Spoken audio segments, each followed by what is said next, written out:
বাংলাদেশে এবং বাংলাদেশের বাইরে পৃথিবীর বিভিন্ন প্রান্তে যে যেখান থেকে চ্যানেলে দেখছেন আপনাদের সকলকে সাদর আমন্ত্রণ তৃতীয় মাত্রা দেখবার জন্য। সাম্প্রতিক নানা বিষয় নিয়ে আলোচনার জন্য আমার সঙ্গে স্টুডিওতে রয়েছেন আমার ভাই বসা আছেন বাংলাদেশ জাতীয়তাবাদী দল বিএনপি থেকে নির্বাচিত জাতীয় সংসদ সদস্য মুস্তাফিজুর রহমান বাবুল এবং আমার ডানে রয়েছেন জাতীয় পার্টির মহাসচিব এবং সাবেক সংসদ সদস্য ব্যারিস্টার শামীম হায়দার পাটোয়ারি। স্বাগত আপনাদের দুজনকে তৃতীয় মাত্রায়। মিস্টার মুস্তাফিজুর রহমান বাবুল, আপনাকে অভিনন্দন নতুন সংসদ সদস্য হিসেবে, এবং সংসদ নির্বাচন হয়ে গেল, নতুন সরকার গঠিত হলো, নতুন মন্ত্রিসভা, এবং আমরা এখন অনেক রকমের নতুন নতুন নিয়োগ দিচ্ছি। নতুন আইজিপি নিয়োগ দেওয়া হলো, গতকালকেই বাংলাদেশ ব্যাংকের নতুন গভর্নর নিয়োগ দেওয়া হলো, সেনাবাহিনীতে রদবদল হলো। এটা খুবই স্বাভাবিক একটা নতুন সরকারের জন্য, কিন্তু একই সঙ্গে অনেক সারপ্রাইজও আছে এর মধ্যে বলে অনেকেই মনে করেন যে ঠিক ধারণা করা যায়নি এমন ব্যক্তিবর্গ এমন এমন জায়গায় নিয়োগ পাচ্ছেন যেটা খুব অনেকের কাছে ঠিক ধারণার বাইরে। তো আপনি কীভাবে ব্যাখ্যা করবেন আপনার দলীয় পজিশন থেকে? ধন্যবাদ আপনাকে আমার কাজকে আমন্ত্রণ জানাবার জন্যে। গত 12 তারিখ নির্বাচন অনুষ্ঠিত হয়েছে এবং 17 তারিখ নতুন সরকার শপথ গ্রহণ করেছেন। আজকে হচ্ছে 25 তারিখ। এই 8 দিনের মধ্যে সরকার 26 আসলে এখন অফিসিয়ালি সরকার গঠন এবং আপনি ঠিকই বললেন যে নানা জায়গায় নতুন নিয়োগ আমরা লক্ষ্য করছি। বিশেষ করে পুলিশের আইজি পদে নতুন নিয়োগ হয়েছে, সেনাবাহিনীতে রদবদল হয়েছে এবং সর্বশেষ আজকে বাংলাদেশ ব্যাংকের গভর্নর পদেও পরিবর্তন আমরা লক্ষ্য করলাম। আসলে প্রায় 20 বছর পর বিএনপি রাষ্ট্র পরিচালনার সুযোগ পেয়েছে, সরকার গঠন করবার সুযোগ পেয়েছে এবং গত 12 তারিখের নির্বাচনে মানুষ বিএনপির উপর বিপুল আস্থা স্থাপন করেছে এবং বিপুল সংখ্যাগরিষ্ঠ আসন নিয়ে বিএনপি সরকার গঠন করবার সুযোগ পেয়েছে। মানুষের কাছে বিএনপির অনেক প্রতিশ্রুতিও দেওয়া আছে নির্বাচনের আগে। বিশেষ করে আপনার 31 দফা কর্মসূচি মানুষের সামনে বিএনপি হাজির করেছে। দেশ গড়ার পরিকল্পনা বিএনপি মানুষের সামনে উত্থাপন করেছে এবং নানা প্রতিশ্রুতি নির্বাচনের আগে বিএনপি জনগণের সামনে দিয়েছেন। ফলে এই বিপুল বিজয়ের পরে এই যে নতুন সরকার, আমাদের বিএনপির চেয়ারম্যান জনাব তারেক রহমানের নেতৃত্বে যে নতুন সরকার রাষ্ট্র পরিচালনা, সরকার পরিচালনা শুরু করেছে, আমি মনে করি যে আপনার বিএনপির জনগণের সামনে দেওয়া যে প্রতিশ্রুতি, কর্মসূচি, এই প্রতিশ্রুতি এবং কর্মসূচি বাস্তবায়ন করবার জন্য বিএনপিকে আপনার তার নিজস্ব টিম, 31 দফা কর্মসূচি বাস্তবায়নের জন্য তার টিম চাই, দেশ গড়ার পরিকল্পনার জন্য তার টিম চাই এবং সর্বোপরি গত 25শে ডিসেম্বর জনাব তারেক রহমান বাংলাদেশে পদার্পণ করে উনি কিন্তু বলেছেন যে আই হ্যাভ এ প্ল্যান। ফলে তার সেই প্ল্যান, তার সেই পরিকল্পনা বাস্তবায়ন করবার জন্যে তার কিন্তু আপনার সকল ক্ষেত্রে তার নির্ভরযোগ্য, বিশ্বস্ত, তার প্ল্যানের প্রতি অনুগত, যোগ্য, মেধাবী মানুষকে কিন্তু আপনার পদায়ন করবার কোনো বিকল্প নাই। আমি আশা করি এবং আমি বিশ্বাস করি এই যে নতুন সরকারেও তো অনেক চমক আছে। নতুন সরকারে দেখবেন যে মানে হাতে গোনা কয়েকজন প্রবীণ আছে, যেমন কিন্তু অনেক নতুন, একেবারেই নতুন, সিংহভাগই নতুন। তারা কিন্তু আপনার মন্ত্রী, প্রতিমন্ত্রী হিসেবে কিন্তু দায়িত্বভার কাঁধে তুলে নিয়েছেন।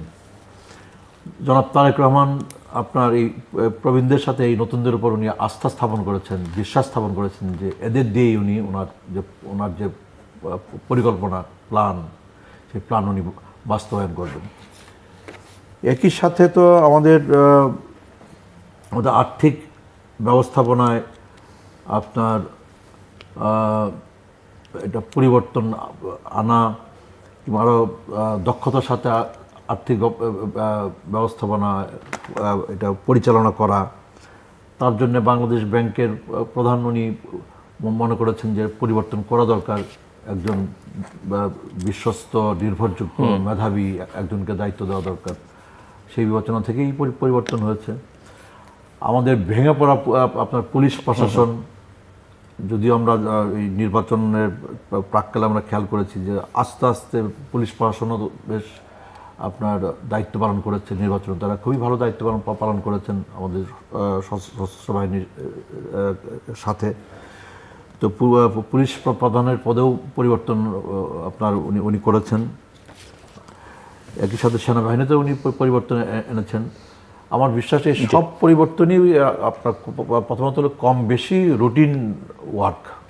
একটা নতুন সরকার যখন ক্ষমতায় আসে, নতুন সরকার ক্ষমতায় আসবার পরে তার টিম এটা ঢেলে সাজানোর যে তারই অংশ হিসেবে আপনি মনে করেন? তারই অংশ হিসাবে এই ওনার টিম উনি সাজাচ্ছেন, এবং আমার বিশ্বাস এই নতুন টিম দিয়েই উনি ওনার কর্মসূচি, ওনার যে পরিকল্পনা, দেশবাসীর সামনে যে পরিকল্পনা উনি হাজির করেছে, সেই পরিকল্পনা উনি বাস্তবায়নে সক্ষম হবে। ব্যারিস্টার শামীম ওয়াহাদের পাটোয়ারির নির্বাচন কেন্দ্রিক অভিজ্ঞতা এবং তারপরে নতুন সরকারের এই যে কয়েকটা দিন গেল, নানা জায়গায় নানা নিয়োগ হচ্ছে, সরকার একটা গঠিত হলো, প্রধানমন্ত্রী কিছু পদক্ষেপ, সব মিলিয়ে আপনি কি দেখছেন বা কেমন মনে হচ্ছে আপনার কাছে? দেখুন, আমরা তো জাতীয় পার্টির ক্ষেত্রে আমরা মনে করি যে আমাদেরকে উইনিং সিটগুলো তো আমরা তৃতীয় হয়েছি, মানে যেসব জায়গায় আমরা অতীতে জোট ছাড়াও আমরা নির্বাচিত হয়েছি, সেই ভোটাররা এখনও বেঁচে আছে অনেকেই, তাদের ভোটে আমরা তৃতীয় হয়েছি। কেউ 33,000, কেউ 20,000, কেউ 35,000 ভোট পেয়েছি, যারা এক সময় জোট ছাড়াই 80,000, 90,000 ভোট পেয়েছিল। তো আমাদের জন্য এটা ডিজাস্টার, বাট স্টিল আমরা এই গভর্নমেন্টকে, এই ভোটটাকে স্বাগত জানাচ্ছি, বিকজ আগের সরকারটা দেশ চালাতে পারছিল না, ইউনুস গভর্নমেন্ট। এবং আমরা মনে করি এই আগের সরকার কন্টিনিউ করলে দেশে উগ্র জঙ্গিবাদ টেক ওভার করতে পারত। মব এক ধরনের জঙ্গিবাদ, যেটা র্যামনেন্ট ছিল, সরকারি পৃষ্ঠপোষকতায় মব ছিল। অর্থনীতি, যদিও আপনি বললেন আহসান মঞ্জুর সাহেব বাংলাদেশ ব্যাংকের গভর্নর ছিলেন, ওনাকে আমি ব্যক্তিগতভাবে চিনি এবং উনি অত্যন্ত দক্ষ মানুষ, এবং তার কিছু দক্ষতা ছিল, তিনি রিজার্ভটা ধরে রাখতে পেরেছিলেন, দেশটাকে দেউলিয়া হতে যাননি। যদিও রিজার্ভ নিয়ে একটা কনফিউশন আসছে যে আমাদের সকল ডেপ্ট দিয়ে দেওয়ার পর আমাদের রিজার্ভ কি 15 বিলিয়ন নাকি অ্যাকচুয়ালি 29 বিলিয়ন, হোয়াট এভার, যে পর্যায়ে আওয়ামী লীগ রেখে গিয়েছিল সেই পর্যায়ে আরেকটু খারাপ হলে দেশ দেউলিয়া হয়ে যেত, সেটা কিন্তু আহসান মঞ্জুর সাহেব সহ সবাই ঠেকিয়েছে। অর্থ মন্ত্রণালয়টা বিগত 2 বছর আমি মনে করি যে টিম ছিল, তারা ভালো কাজ করেছে, এবং ওই উপদেষ্টা পরিষদেও অনেক অর্থমন্ত্রী মানে অর্থনীতিবিদ ছিলেন। এখন ক্যাবিনেট তো অবশ্যই যিনি প্রাইম মিনিস্টার হবে তার অ্যাবসলিউট প্রিভিলেজ, তিনি যাকে ইচ্ছে তাকে ক্যাবিনেট করবেন, আর সব লায়াবিলিটি কিন্তু তার কালেকটিভ। এমন না যে একজন মন্ত্রী খারাপ করলে শুধু তার লায়াবিলিটি, একজন মন্ত্রী খারাপের কারণে ওটা প্রাইম মিনিস্টারের লায়াবিলিটি। কালেকটিভ মিনিস্টার রেসপন্সিবিলিটি আমাদের সংবিধানে স্পষ্ট বলা আছে। আর যদিও আমরা ওয়েস্টমিনিস্টার ফরম্যাট ফলো করি, কিন্তু একটা জায়গায় আমাদের এখানে ওয়াশিংটন মডেল, যখনই নতুন সরকার আসে কি পোস্টগুলো আগের সরকার থাকে না, নতুন সরকার নিয়ে নেয়। কারণ পুলিশের আইজি, যেহেতু আমরা প্রতিষ্ঠান করতে পারিনি, এগুলো পলিটিক্যাল চয়েসই, পুলিশের আইজি, আর্মি চিফ বা অন্য সব পদ যেটাই আসবে এখন থেকে সবই বিএনপিরই হবে, এটা খুব স্বাভাবিক। যোগ্য লোককে দিলে আমি মনে করি কোনো অসুবিধা হবে না। বিগত 7 থেকে 10 দিনের আমার নিজস্ব আন্ডারস্ট্যান্ডিং, জনাব তারেক জিয়া মোটামুটি সহনশীলতার সাথে দেশ চালানোর চেষ্টা করছেন। তার অনেক হন্টেড মেমোরি থাকা স্বাভাবিক, তার মা মারা গেছেন, তার মা 2 বছর জেলে ছিলেন, তিনি 17 বছর নির্বাসিত ছিলেন, তার ভাই মারা গেছে, কিন্তু আমার মনে হচ্ছে তিনি প্রতিহিংসা পরায়ণ হতে চাচ্ছেন না। তবে রাজনীতি খুব নিষ্ঠুর খেলা, ওনাকে অনেকগুলো কম্ব্যাটিং ফিলোসফি থিওরির মধ্যে খুব দ্রুত যেতে হবে। হ্যাঁ, তার মধ্যে রাষ্ট্রপতি ইস্যু নিয়ে একটা ইস্যু আসবে, মহামান্যকে উনি রাখবেন নাকি মহামান্যকে সরিয়ে দিবেন। মহামান্যর মেয়াদ আছে আরও মনে হয় 2 বছর বা 2.5 বছর। মহামান্যকে রাখলে সেখানে ক্ষতি হওয়ার কোনো সম্ভাবনা নেই, বাংলাদেশে কোনো মহামান্যর কোনো ক্ষতি করার ক্ষমতা নেই, উনি জাস্ট ফিতা কাটবেন, এর বাইরে তার সংবিধানে অনেক কিছু থাকলেও বাস্তব ক্ষমতা নাই। আবার উনি এই ডেমোক্রেটিক ট্রানজিশনে হেল্প করেছে, সেনাপ্রধান, সেনাবাহিনী এবং রাষ্ট্রপতি ওরা ভোট চাচ্ছিল। বিগত সরকার প্রথম দিকে ভোট চাচ্ছিল না, পরের দিকে বাধ্য হয়ে ভোট চেয়েছে। এই ওরা বাধ্য হলো, সেখানে মহামান্য রাষ্ট্রপতি, সেনাপ্রধান, বিএনপি এবং রাজনৈতিক দলগুলোর একটা হিউজ প্রেশার ছিল। তো সেদিক থেকে উনি কন্টিনিউ করলে কোনো ক্ষতি নেই, এটা নজির আছে। ইয়াজউদ্দিন সাহেব অত্যন্ত ভালো মানুষ ছিলেন, আমার বাবার কলিগ ছিলেন, অত্যন্ত ভালো মানুষ ছিলেন, অত্যন্ত নামকরা শিক্ষক নেতা ছিলেন, কিন্তু উনি কিন্তু পলিটিক্যালি একটা বিষয়ে ফেইল হয়েছেন। তার মধ্যে একটা হচ্ছে যে উনি নিজেই কেয়ারটেকার গভর্নমেন্টের হেড হয়ে গিয়েছিলেন, এবং 1/11 হওয়ার পিছনে তার ভূমিকা আছে। তার প্রেস সচিব সেই সময় ছিল মোখলেসুর সাহেব। পরবর্তীতে আমরা দেখেছিলাম যে মোখলেসুর সাহেবকে আর্মিরা গিয়ে চর মেরেছিল, পত্রিকায় দেখেছি, যাই না। তো উনি কিন্তু পলিটিক্যালি হ্যান্ডেল করতে পারেন নাই, এবং 1/11-এ 2 বছর উনি ছিলেন। 1/11 চলে যাওয়ার পরে আওয়ামী লীগ আসার পরে ইস্যুটা আসলো যে ওনাকে রাষ্ট্রপতি রাখা হবে কি হবে না। তবে আওয়ামী লীগ কিন্তু তার টেনুরটা তাকে রেখেছিল। এই পদটা খুব গুরুত্বপূর্ণ, পদের একটা ব্যালেন্সিং ফ্যাক্টর থাকে যে ক্রাইসিস হলে পদটা ইউজ করা হবে। তো আমি মনে করি এই বিষয়গুলোতে জনাব তারেক জিয়া সর্বোচ্চ উদারতা দিয়ে দেখবেন। আরেকটি বড় বিষয় তার সামনে অর্গানিক্যালিও আসবে, লিগালিও আসবে।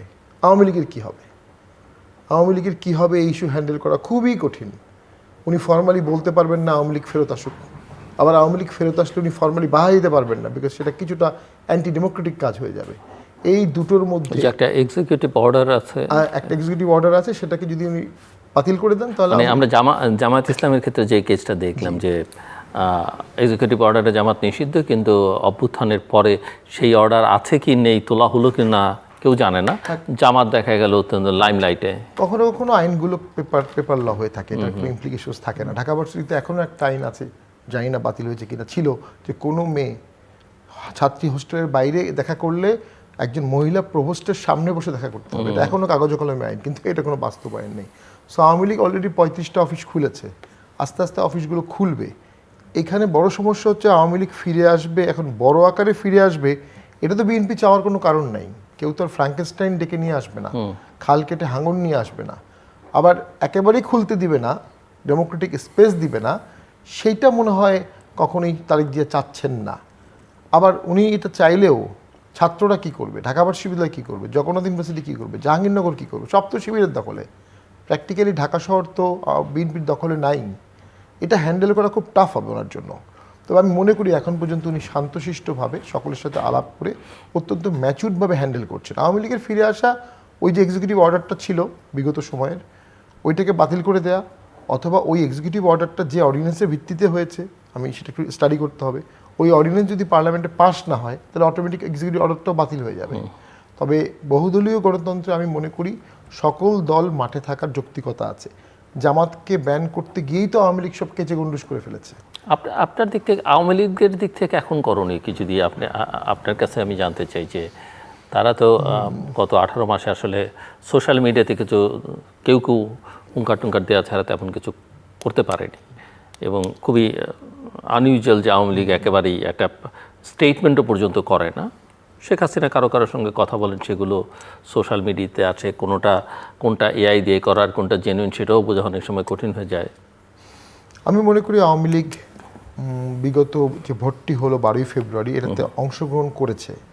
এটাতে অংশগ্রহণ করে আওয়ামী লীগ কিন্তু চলমান ট্রানজিশনকে স্বাগত জানিয়েছে, এবং অনেক কিছু এই অংশগ্রহণের মাধ্যমেই তারা মেনে নিয়েছে। ভোটটাকে মেনে নিয়েছে, আন্দোলনটাকে মেনে নিয়েছে, ইন্টারিম গভর্নমেন্টকে মেনে নিয়েছে, নিজের দোষটাও ইনডাইরেক্টলি তারা মেনে নিয়েছে। আওয়ামী লীগের একজন মুখপাত্র দরকার, যিনি অ্যাকসেপ্টেবল, যার হাতে রক্ত নাই, যার হাতে দুর্নীতি নাই, যিনি কথা বললে সবার মধ্যে ঘৃণার উদ্বেগ হবে না, এমন একজন দুজন ব্যক্তি আওয়ামী লীগের পক্ষে পজিটিভ রাজনীতি করতে হবে, এবং আওয়ামী লীগকে বিএনপি জামাতের সাথে আলোচনা করতে হবে যে দেশের গঠনে তারা কী কী ভূমিকা রাখবে, কী কী নেগেটিভ কাজ করবে না, এরকম একটা কমিটমেন্ট নিতে হবে দেশ গঠনে, যে এতদিন কেউ আন্দোলন করবে না, সহযোগিতা করবে সরকারকে। তো সেরকম একটি ট্রাইপার্টি, কত বছরের পরিকল্পনা নিতে হবে তাকে? আমি এটা রাজনীতি খুবই বলা মুশকিল, কারণ এটা শুধু নিজের উপরে নির্ভর করে না, অন্যের উপরও নির্ভর করে। বর্তমান সরকার যতই চেষ্টা করুক, বাংলাদেশের বাস্তবতা হলো এদেশে কোনো সরকার এদেশের মানুষকে হ্যাপি রাখতে পারবে না, শেষ করে দিচ্ছি। সো যখনই মানুষ আনহ্যাপি হবে, তার অপোজিশনগুলো এটা সুযোগ নেবে। তো সরকারও উচিত কারা কারা তার অপোজিশনে যাবে তাদের সাথে সুসম্পর্ক রাখা, যেন অন্যায়ের সুযোগগুলো তারা নিতে না পারে। তো অপোজিশনকে হ্যান্ডেল করাই তো রাজনীতিবিদের সর্বোচ্চ স্কিল। সেটা জনাব তারেক জি এখন চাইলে করতে পারবেন, সে প্রেক্ষাপটটা তৈরি হয়েছে। তিনি সেটা করবেন কিনা yet to see. Mister Mostafizur Rahman Babul.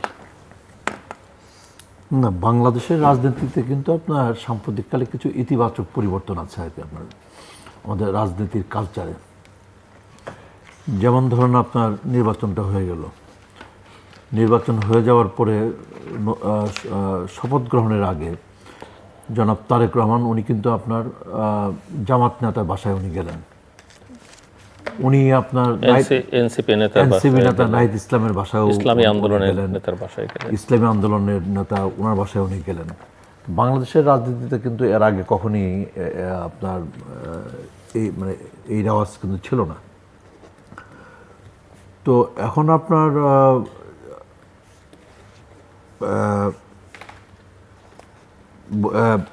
যে আলোচনাগুলো আপনার ইতিমধ্যে আপনি করলেন, তো জনাব তারেক রহমানকে আপনার ওনার কিন্তু ফেল করার কোনো সুযোগ নেই। মানে বর্তমান সরকারেরও কোনো ফেল করার কোনো সুযোগ নেই। বর্তমান সরকার ফেল করে যাওয়া মানে তারেক রহমান ফেল করে যাওয়া মানে হচ্ছে বাংলাদেশ কিন্তু ফেল করে যাবে আর কি। কাজে বাংলাদেশকে আপনার রক্ষা করার জন্য জনাব তারেক রহমানকে আপনার সবাইকে আস্থায় নিয়ে, আবার ভালোভাবে পাশ করাও খুব সহজ সাধ্য নয় কিন্তু এখন যে বাস্তবতা, যেটা শামীম বলছিলেন।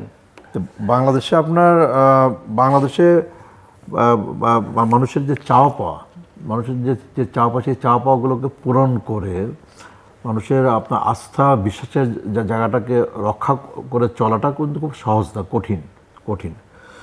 আর যে বাংলাদেশ নিয়ে আপনার এই নতুন সরকার যাত্রা শুরু করলো, এই বাংলাদেশটাকে আপনার একটু মেরামত করা, আপনার ঠিকঠাক করা, এটা কিন্তু খুবই কঠিন কাজ। যেমন ধরুন আমাদের তো হলো যে এমন কোনো সেক্টর নাই যে সেক্টরটা আপনার একেবারে আপনার মানে ধ্বংসের কিনারায় আপনার পৌঁছে না গেছে আর কি, তাই না? তো আমাদের আপনার আর্থিক খাত তো চরম অব্যবস্থাপনা, তো এটা তো আছেই। এটা ব্যবসা বাণিজ্য আপনার ইত্যাদি তো নানা আপনার সমস্যা সংকটের মধ্যে আছে, এটা আমরা জানি। আমাদের আপনার আইন শৃঙ্খলা রক্ষাকারী বাহিনী বলেন, আমাদের সিভিল প্রশাসন বলেন, আমাদের বিচারালয় বলেন, তো সকল ক্ষেত্রেই কিন্তু এটা একটা ভঙ্গুর দশা আর কি। তো এই ভঙ্গুর দশা আপনার আমাদের সকল ক্ষেত্রে, সকল সেক্টরে এই অবস্থায় নতুন সরকার তার দায়িত্ব পালন করা শুরু করেছে, দায়িত্বভার কাজে তুলে নিয়েছে আর কি। ফলে এই দেশটাকে আপনার ঠিক করা, এই কাজটা আপনি ঠিকই বলেছেন যে কঠিন কাজ, কিন্তু এই কঠিন কাজটা কিন্তু আপনার করতে হবে। অন্যদিকে আপনার দেশের মানুষ কিন্তু আমাদের দেশের মানুষের কিন্তু খুব বেশি চাওয়া পাওয়া নাই। দেশের মানুষ খুব সহজ সরল, আমি যেটা সবসময় বলি, কিন্তু আবার ধৈর্যও কম। হ্যাঁ, সহজাত ধৈর্যও কম। আমাদের দেশের মানুষ কি চায়? আমাদের দেশের মানুষ চায় হলো আপনার এটা প্রথমত চায় একটা নিরাপত্তা চায়, তার ঘরে, বাইরে, সড়কে, আপনার কর্মস্থলে তারা নিরাপত্তা চায়। আমাদের দেশের মানুষ চায় হলো যে আপনার দ্রব্যমূল্য যেন আপনার একটা নিয়ন্ত্রণের মধ্যে থাকে, এটা সহনীয় মাত্রায় থাকে, এটা তারা চায়। আমাদের দেশের মানুষ চায় যেন আপনার পথে ঘাটে যেন আপনার চাঁদাবাজি না থাকে, অফিস আদালতের জন্য চাঁদাবাজি না হয়, আপনার সমাজের জন্য আপনার সন্ত্রাসী কর্মকাণ্ড না হয়, আমাদের একটা আইনের শাসন যেন প্রতিষ্ঠিত হয়, আইনের আশ্রয় যেন পাওয়া যায়, পুলিশের কাছে গেলে যেন আইনের আশ্রয় পাওয়া যায়, বিচারালয়ে গিয়ে যেন আপনার ন্যায় বিচার পাওয়া যায়, এটা আমাদের দেশের মানুষ চায় আর কি। ফলে এখন যারা সরকারে আছে তারা যদি আন্তরিক হন, বিশেষ করে সরকার প্রধান উনি যদি আন্তরিক হন, ওনার যদি সদিচ্ছা থাকে, উনি যদি সত্যি যদি একটা দেশের মানুষের জন্য আপনার একটা ভালো কিছু করতে চান, মানে একটা কল্যাণকর কিছু করতে চান, তাহলে আমার বিশ্বাস যে ওনার সদিচ্ছা থাকলে ওনার যে মন্ত্রিপরিষদ, ওনাদের আপনার অসৎ হওয়ার কোনো সুযোগ থাকবে না আর কি। আর সরকার প্রধান যদি সৎ থাকেন, ওনার টিম যদি সৎ থাকে, তাহলে একেবারে তৃণমূল পর্যন্ত যারা আপনার এমপি থাকবেন, জনপ্রতিনিধি থাকবেন, তারা আপনার তৃণমূলের আপনার প্রশাসন, তাদেরও কিন্তু আপনার জনগণের স্বার্থের বিরুদ্ধে যাওয়া কিংবা জনগণকে কষ্ট দেওয়া, জনগণকে দুর্ভোগে ফেলানো, এটা কিন্তু আপনার সম্ভবপর হয়ে উঠবে না। কাজেই আমি আপনার খুব আশাবাদী, যেমন ধরেন যে আপনার আমাদের পাটোয়ারি ভাই, উনি তো ওনার বক্তব্যে তো উনি বললেন যে উনিও আশাবাদী। আমাদের নির্বাচনের পরে আমাদের আপনার নবগঠিত সরকারের প্রধানমন্ত্রী, আমাদের বিএনপি চেয়ারম্যান জনাব তারেক রহমানের যে কর্মকাণ্ড, ওনার যে সিদ্ধান্ত, এবং ওনার সিদ্ধান্তগুলো খুব ত্বরিত, উনি কিন্তু আপনার ফেলে রাখতেছেন না। উনি আপনার নির্বাচনের আগে যে প্রতিশ্রুতিগুলো দিয়েছেন, সেই প্রতিশ্রুতিগুলো বাস্তবায়ন করার জন্য কিন্তু উনি কিন্তু আপনার খুব ত্বরিত কতগুলো সিদ্ধান্ত উনি কিন্তু গ্রহণ করছেন। যেমন ধরুন ফ্যামিলি কার্ড, এটা বাংলাদেশে এটা খুব জনপ্রিয় একটা কর্মসূচি ওনার। এবং সেই ফ্যামিলি কার্ডটা কিন্তু এটা আপনার বাস্তবায়ন করা আমাদের মনে হয়েছে বাস্তবায়ন করার জন্য 6 মাস, 1 বছর, 3 বছর, 4 বছর সময় লাগবে আমাদের মনে হয়েছে আর কি। কিন্তু এটা কিন্তু আপনার পরীক্ষামূলকভাবে এটা বাস্তবায়নের জন্য কিন্তু ইতিমধ্যে কাজ শুরু হয়েছে এবং আগামী 10ই মার্চে গিয়ে এটা উনি উদ্বোধন করবেন আর কি। উনি আপনার সরকার শপথ গ্রহণ করার পরপরই আপনার রোজার মাস চলে আসছে। রোজার মাস উপলক্ষে উনি কিন্তু পরিষ্কার করে বলেছেন, উনি জাতির উদ্দেশ্যে ভাষণে উনি বলেছেন এবং উনি প্রয়োজনীয় নির্দেশনাও দিয়েছেন কি যে দ্রব্যমূল্যটাকে নিয়ন্ত্রণের মধ্যে রাখতে হবে। উনি বলেছেন যে আপনার বিদ্যুৎ আপনার ইফতারের সময়, সেহরির সময়, তারাবির সময় যেন নিরবিচ্ছিন্ন বিদ্যুৎ থেকে সেটা নিশ্চিত করতে হবে। উনি আইন শৃঙ্খলা পরিস্থিতির কথা বলেছেন, উনি মাদকের কথা বলেছেন, উনি সন্ত্রাসের কথা বলেছেন। আর উনি কিন্তু এও বলেছেন যারা যোগ্য, যারা মেধাবী, তারা যেন যোগ্যতা এবং মেধার বিচারে যেন তাদেরকে আপনার পদায়ন করা হয়, তারা এবং যোগ্যতা ও মেধার যেন বিচার হয়। কেবলমাত্র যেন দলীয় বিচার বিবেচনা করার জন্য কাউকে আপনার বাড়তি কোনো সুযোগ দেওয়া না হয়, এই কথা কিন্তু উনি বলেছেন। ফলে ওনার কিন্তু ওনার যে আপনার কর্মকাণ্ড, ওনার কথা, ওনার কর্মকাণ্ড, ওনার সিদ্ধান্ত, এই সব কিছুর মধ্যে দিয়ে কিন্তু আমাদের পাটোয়ারি ভাইয়ের মধ্যে যেমন একটা আশাবাদের জায়গা তৈরি হয়েছে, আমার মনে হয় দেশের মানুষের মধ্যেও একটা আশাবাদের জায়গা আপনার তৈরি হয়েছে। এবং এখন বিরোধী দলে যারা আছেন বাংলাদেশে কিন্তু আপনার এই দেশটাকে আপনার রক্ষা করা, দেশটাকে এগিয়ে নিয়ে যাওয়া, এই জায়গাটাতে কিন্তু আপনার বিরোধী দলেরও কিন্তু একটা গুরুত্বপূর্ণ ভূমিকা কিন্তু আছে। অতীতে কিন্তু আপনার সরকারি দল, বিরোধী দল কখনই কিন্তু আপনার একসাথে দেশের স্বার্থটাকে বড় করে কিন্তু তারা কিন্তু ভাবেন নাই, দেখেন নাই। তো মানে এই 24 জুলাই আগস্টের পরে এই পরিবর্তিত প্রেক্ষাপটে ধরুন যে এবার যে নির্বাচনটা হলো, তো এটা তো বাংলাদেশের ইতিহাসে তো একটা অভূতপূর্ব নির্বাচন। এই নির্বাচন তো এর আগে আপনি তো 91 কি 96, 2001, 2008 তো আপনি বলতে পারবেন না যে এই 2026-এর 12ই ফেব্রুয়ারিতে যে নির্বাচনটা হলো, এই নির্বাচনের চাইতে আগের নির্বাচনগুলো ভালো হয়েছে, এটা কিন্তু বলার কোনো সুযোগ নেই। যেমন ধরুন আমি আমার এলাকায় বুঝি যে আপনার একটা ফলস ভোটও দেওয়ার চেষ্টা করে নেই কেউ, আপনার কেন্দ্রে কোনো অনিয়ম করবার চেষ্টা করে নেই, বাড়াবাড়ি করবার চেষ্টা করে নেই। এত শান্তিপূর্ণ, এত অবাধ, এত নিরপেক্ষ, এত সুষ্ঠু নির্বাচনটা কিন্তু অনুষ্ঠিত হলো আর কি। ফলে এই নির্বাচনের মধ্য দিয়ে আপনার সরকারি দল এবং বিরোধী দলে যারা আছেন, যারা থাকবেন, তাদের সকলের দায়িত্ব হবে যে এই নির্বাচনের মধ্য দিয়ে কিন্তু মানুষের মধ্যে মানুষ কিন্তু একটা প্রত্যাশা ব্যক্ত করেছে। সেটা কি, যে আমরা আর অতীতে ফিরে যেতে চাই না। আমরা চাই যে সরকারি দল, বিরোধী দল যার যার দায়িত্ব যা আছে সেই দায়িত্বগুলো তারা পালন করে দেশকে তারা এগিয়ে নিয়ে যাবে আর কি। দেশকে এগিয়ে নিয়ে যাবে এবং আমাদের দেশের মানুষের সামনে এই মধ্যে জরুরি যে সমস্যাগুলো আছে, এই সমস্যাগুলো তারা সমাধান করবার চেষ্টা করবে। এবং বিশেষ করে বাংলাদেশে যেন আর গণতন্ত্র যেন আর কখনো ব্যাহত না হয়, বাধাগ্রস্ত না হয়, আমাদের গণতান্ত্রিক ধারাটা যেন অব্যাহত থাকে। 5 বছর বাদে মানুষ যেন আপনার ভোট দেওয়ার সুযোগ পায়, সেটা স্থানীয় সরকার এবং জাতীয় নির্বাচনে। মানুষের হাতে এই ক্ষমতাটা আপনি ফিরিয়ে দেন।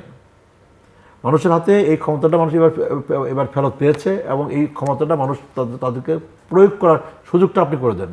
আপনি দেশ পরিচালনা করতে পারতেছেন না, আপনি ব্যর্থতার পরিচয় দিচ্ছেন। মানুষ যেন 5 বছর বাদে আপনাকে বদলাতে পারে, সরাতে পারে। মানুষের হাতে এই ক্ষমতাটা মানুষ যেটা এবার প্রয়োগ করলো, এই ক্ষমতাটা মানুষ যেন চর্চা করতে পারে সামনের দিনে, আপনি সেই ব্যবস্থাটা আপনি করে দেন। ব্যারিস্টার শামীম হায়দার পাটোয়ারি, একদিকে বিএনপির কিছু অঙ্গীকার, সেটা তার 31 দফা, তার জুলাই চার্টারে কিছু কমিটমেন্ট এবং সেই সঙ্গে তার নিজস্ব ম্যানিফেস্টো, অন্যদিকে অনেক রকমের চ্যালেঞ্জেস এবং কিছু বৈশ্বিক এবং আঞ্চলিক বাস্তবতার মধ্য দিয়ে এই সরকারকে যাত্রা শুরু করতে হচ্ছে। কিছু আপনি নিজেই বলছিলেন যে কিছু অ্যাকশন দেখা যাচ্ছে এবং প্রধানমন্ত্রীর নিজস্ব কিছু, যেমন কৃচ্ছতা সাধন এর দিকে তিনি নিজেও দেখাচ্ছেন এবং সংসদ সদস্যরা এবার যারা নতুন হয়েছেন তারা আর গাড়ি নিতে পারছেন না, শুল্কমুক্ত, তারা আর প্লট পাচ্ছেন না। তো এগুলো প্রথম দিনই সিদ্ধান্ত নিয়ে নিয়েছেন। আবার ধরা যাক, যেমন আমরা যদি ইকোনমিক সেক্টরের দিকে থাকি, আমাদের LDC গ্রাজুয়েশন হবার কথা, যেটা নিয়ে আমাদের প্রাইভেট সেক্টর অনেকদিন ধরেই বলছিল যে এখন হওয়া উচিত না, এটা আসলে আমরা সামলাতে পারবো না। সেটা সরকার কিন্তু দ্রুতই, খুব 3 বছরের জন্য আরও সময় চাইছে যে 3 বছর পরে এই গ্রাজুয়েশনটা হোক। এটাও এক ধরনের সিগন্যাল অনেকে মনে করেন। LDCর ক্ষেত্রে উনি যে চিঠিটা দিয়েছেন এটা খুবই খুবই সময় উপযোগী, কারণ এটা যদি বাস্তবায়ন হয়ে যেত, আমরা এলিভেট হয়ে যেতাম, আমাদের ওষুধ ইন্ডাস্ট্রি নষ্ট হয়ে যেত এবং আমাদের হিউজ ট্যাক্স আসতো, অলরেডি এনজিও ডেভেলপমেন্ট সেক্টরে ফান্ড প্রচুর কমে গেছে এই কারণে। তো ওইটা আওয়ামী লীগের আমলে একটা অ্যাম্বিশাস ছিল যে তারা দেখাবে তারা এলিভেট হয়েছে, লিস্ট ডেভেলপমেন্ট থেকে মিডল ইনকাম কান্ট্রি হয়েছে, বাট ওটা আমি মনে করি এটা ইউটিউবিজম ছিল এবং বাস্তবতা প্রসূত ছিল না। সেক্ষেত্রে এটা খুবই চমৎকার কাজ হয়েছে। জনাব তারেক জিয়াকে এখন ওই একটা টার্মস আছে জানাস ফ্যাসেট, মানে দ্বৈত সত্তা, ওনাকে দ্বৈত সত্তা রাখতে হবে। উনি জামাত ইসলামীর বাসায় গেলেন, উনি নাহিদের বাসায় গেলেন এবং পরের দিন তার এমপিরা গণপরিষদে শপথ নিল না। সো উনি একটা স্ট্যান্ড নিচ্ছেন কিন্তু উদারতাও দেখাচ্ছেন, এবং গণপরিষদে শপথ না নেওয়ার কারণে ন্যাচারালি গণভোটটাও অলমোস্ট আমি মনে করি অকার্যকর হয়ে যাবে। জুলাই সনদটা একাডেমিক হয়ে থাকবে, ওখানে অনেক সাংবিধানিক ব্যাখ্যাও আছে। আপনি প্রেসিডেন্সিয়াল অর্ডার দিলেন জুলাই সনদের জন্য, কোথায় আছে প্রেসিডেন্ট অর্ডার দিতে পারবে? প্রেসিডেন্ট দিতে হবে অর্ডিন্যান্স, এবং অর্ডিন্যান্স দিতে হবে সংবিধানের মতো করে। সংবিধান অ্যামেন্ডমেন্ট করে আপনি অর্ডিন্যান্স দিতে পারবেন না, আগের কোনো অর্ডিন্যান্স দিতে পারবেন না। আর পার্লামেন্ট যে ল পাস করতে পারবেন না, আপনি সেই ল করতে পারবেন না। এখন গণভোট সংবিধানে নাই, প্রেসিডেন্ট বললো গণভোট হবে, তার মানে আপনি সংবিধানের অ্যামেন্ডমেন্ট করলেন বাই অর্ডিন্যান্স, যেটা হতে পারে না। তো সেগুলো আমরা তখনও বলেছিলাম, কেউ শোনেনি।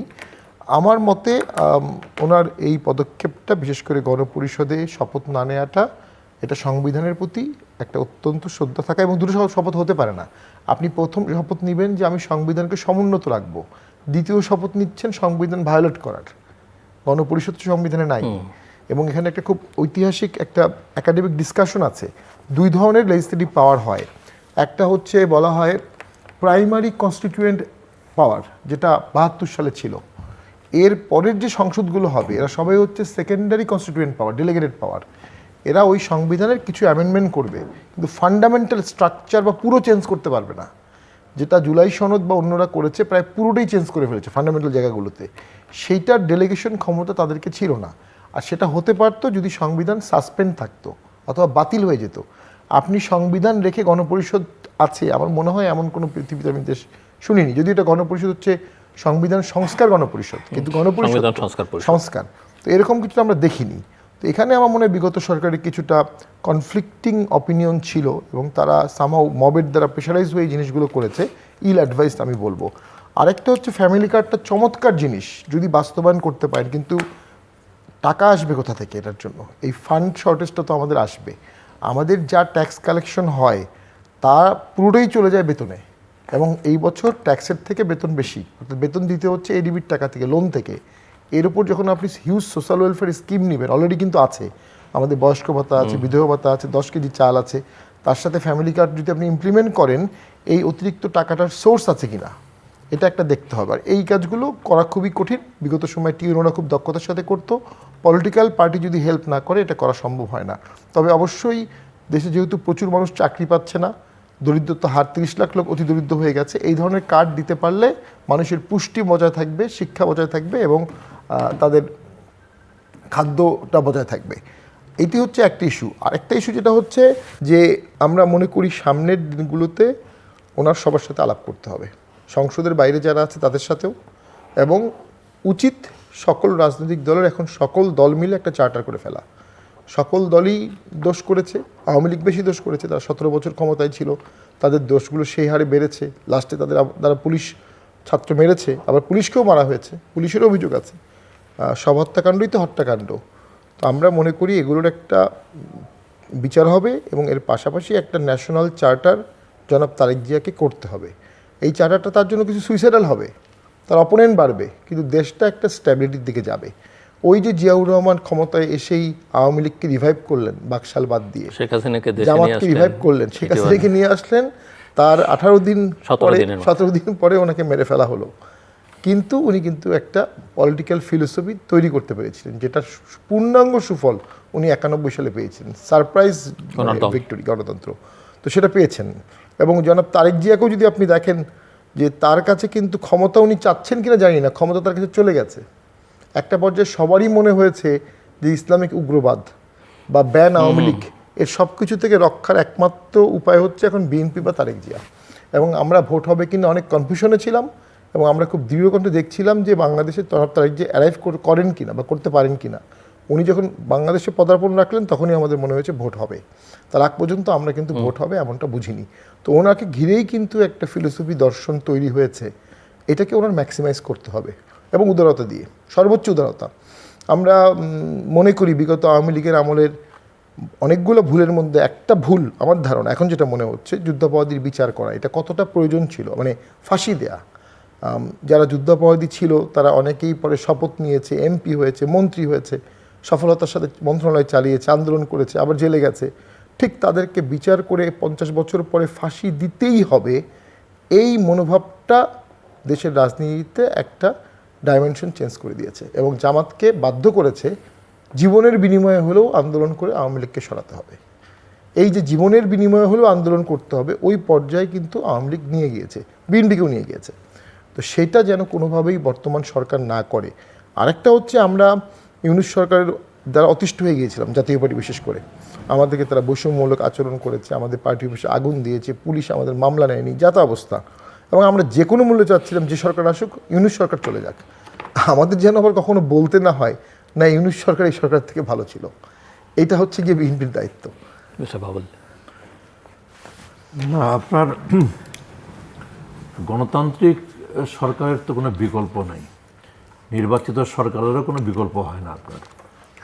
তো আমরা এখন তো একটা বড় চ্যালেঞ্জ হচ্ছে সবার জন্য পলিটিক্যাল স্পেসটা, মানে যেটা প্রধানমন্ত্রী বলছেন যে দেশটা সবার, যারা তিনি তাদের প্রধানমন্ত্রী যারা তাকে ভোট দিয়েছেন, তিনি তাদের প্রধানমন্ত্রী যারা তাকে ভোট দেননি, তিনি তাদের প্রধানমন্ত্রী যারা ভোট দিতে যাননি। উনি সবার প্রধানমন্ত্রী, হ্যাঁ, বাংলাদেশের প্রধানমন্ত্রী। এখন এই সবাইকে তো আবার সুযোগও দিতে হবে, সিভিক স্পেস, পলিটিক্যাল স্পেস সব কিছু নিশ্চিত করতে হবে।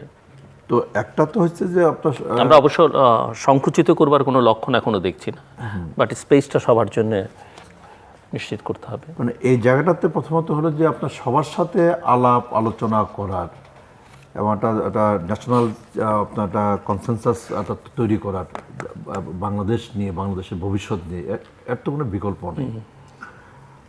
এবং সেই সাথে আপনার মানে এর আগে আপনার দেশ যেভাবে পরিচালিত হয়েছে, আগের সরকার দেশ যেভাবে পরিচালনা করেছে, সেইভাবে তো দেশ পরিচালনা করবারও কোনো সুযোগ নেই, সেটা কেউ মেনেও নেবে না।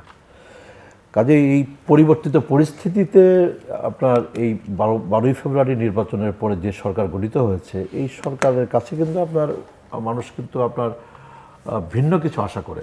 তার আচরণ, তার কর্মকাণ্ড, সব কিছুতেই একটা ভিন্নতা কিন্তু মানুষ আশা করে আর কি। এবং বাংলাদেশের কোনো মতেই তো আপনার গণতন্ত্রকে সংকুচিত করা যাবে না, গণতন্ত্রকে আরও আপনার প্রসারিত করতে হবে আর কি।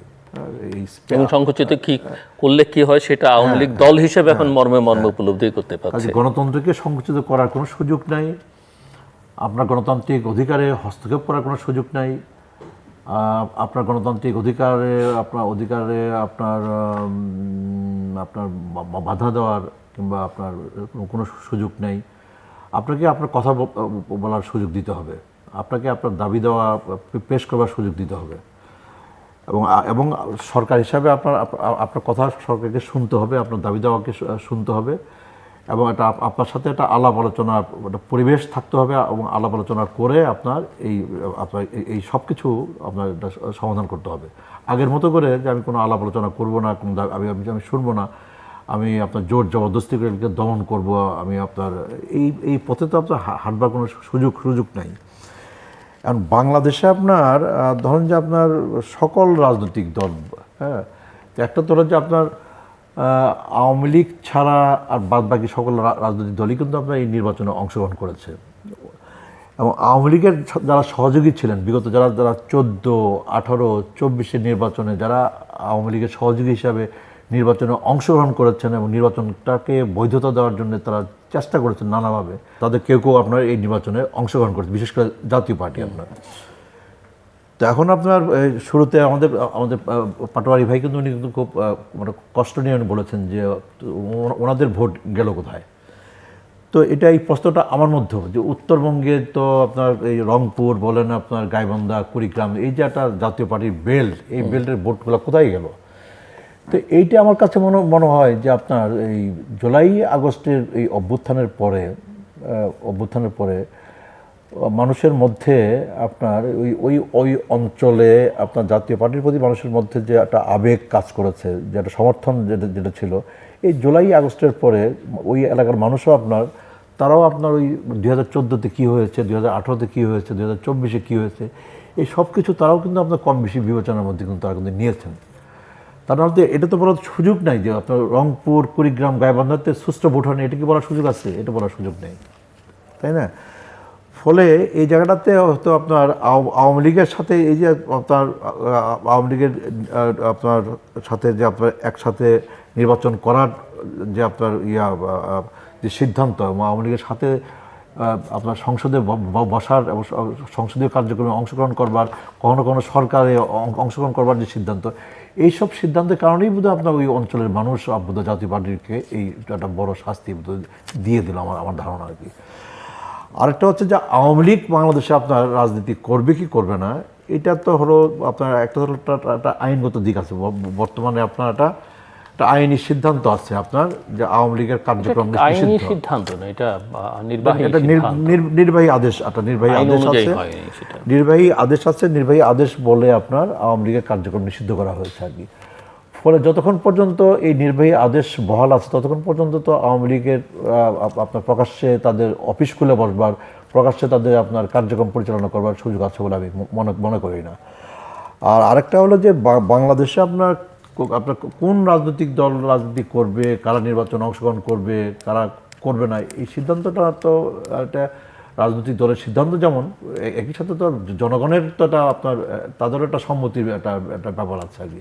বাংলাদেশে দল হিসেবে আওয়ামী লীগ তারা আপনার প্রকাশ্যে রাজনৈতিক কর্মকাণ্ড করবে কিনা, তারা আগামী দিনের নির্বাচনে অংশগ্রহণ করবে কিনা, এই বিষয়ে তো আপনার শুধু সরকার তো আপনার বাংলাদেশের মানুষের মতামত, তাদের যে বিবেচনা, সেটাকে তো পাশ কাটিয়ে গিয়ে সরকার একতরফাভাবে সিদ্ধান্ত নেবে বলে আমার তো মনে হয় না। যে মানুষেরও কিন্তু একটা সম্মতি এই ক্ষেত্রে কিন্তু আপনাকে নিতে হবে যে কারা রাজনীতি করবে, কারা রাজনীতি করবে না, কারা সেই সম্মতি আপনি কিভাবে নেবেন? হ্যাঁ, সেই সম্মতি আপনি নেবেন হচ্ছে এই যে আপনার যে সম্মতি নিয়ে আপনি ওদের কার্যক্রম নিষিদ্ধ ঘোষণা করেছেন, আমার ধারণা যে আপনার সেই সম্মতির কথা যদি বলেন তাহলে বিএনপিও তো ইনিশিয়ালি খুব একটা আগ্রহী ছিল না আওয়ামী লীগের কার্যক্রম নিষিদ্ধে। একটা হঠাৎ করে একটা মবের প্রেক্ষিতে যেই পরিস্থিতিতে আওয়ামী লীগের কার্যক্রম নিষিদ্ধ করা হয়েছে, আমরা তো কার্যক্রম নিষিদ্ধ হওয়ার পরে তো আমরা তো আর বলিনি যে এটা ঠিক হলো না, সেটা আওয়ামী লীগ বিএনপি কাজে আমাদেরকে অপেক্ষা করতে হবে। আমি আসছি, আমার হাতে আর খুব সময় নেই। ব্যারিস্টার শামীম ওয়াহাদের পাটোয়ারি, জাস্ট 1-1.5 মিনিট করে দুজন। জি, ভোটার আমাদেরকে ছেড়ে গেছে এটা আমি মনে করি না। আসলে আমরা ডক্টর ইউনূস স্যারের সরকারের বিরুদ্ধে এত সোচ্চার ছিলাম, এনসিপির বিরুদ্ধে এত সোচ্চার ছিলাম, এবং এনসিপির বিরুদ্ধে সোচ্চার থাকার জন্য জামাতও আমাদের বিরুদ্ধে ছিল। তো সে কারণে আসলে ভোটে আমাদেরকে একটা শিক্ষা দিয়েছে সরকার, ইউনূস সরকার। জনগণ ছেড়ে যায়নি, কারণ আমরা ভোটের ক্যাম্পেইন দেখেছি, ভোটের জনসভা দেখেছি। ওই এলাকাগুলোতে জামাত স্ট্রং, কিন্তু জামাত এত স্ট্রং হতে পারে না যে 1.5 লাখ 2 লাখ ভোট পাবে, আমরা তৃতীয় হব, এমনটা হতে পারে না। গণভোটকে রিক্ট করা হয়েছে, এটার আলামত আমরা পেয়েছি। যখন গণভোটের হ্যানা ভোটগুলো কাউন্ট করা হয়েছে তখন সেখানে এজেন্ট ডাকা হতো না, অর্থাৎ একটা প্রশাসনিক মেসেজ ছিল কোথায় কোথায় রিক করতে হবে, কীভাবে রিক করতে হবে।